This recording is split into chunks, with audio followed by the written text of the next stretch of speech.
Пред малку ги потпишав решенијата за распишување на 6 председателски избори и решението за распишување на предвремени избори за градоначалник на општина Охрид, општина Ново село и општина Дебар.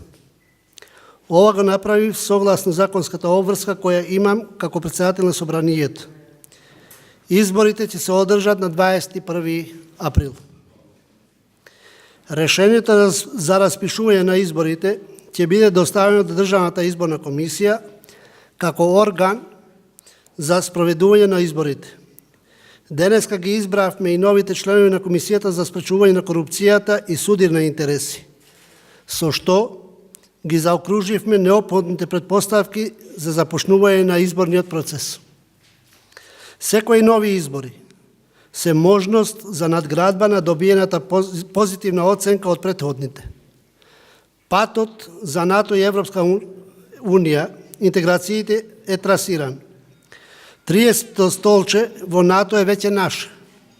Сега останува одговорна и посветена работа на исполнување на неопходните критериуми за добивање датум за почеток на преговорите со Европската Унија. Во периодот кој доаѓа, Република Македонија ќе го полага тестот на капацитетот и зрелост.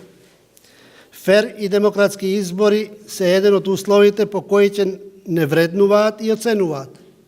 Затоа ги повикувам сите учесници во предстојната председателска изборна трка, политичките партии и вас, граѓаните, да направиме максимални заложби Република Македонија да добие уште едни избори какви што и доликуваат на европска, демократска држава заради остварување на стратешките евроатлантски аспирации на државата и заради доброто на граѓаните. Апелирам до сите учесници во изборниот процес да се однесуваат онака како што налага Уставот и законските норми, а надлежните институции да направат се денот на изборите да помине во мирна, демократска и свечена атмосфера. Почитувани граѓани, јас сум уверен дека сите вклучени во изборниот процес ќе го дадат својот придонес изборите да поминат во мирна и демократска атмосфера. Граѓаните се единствениот легитимен авторитет кој има право да одлучи кој ќе ја добие честа и одговорноста да биде 6-тиот председател на Република Македонија.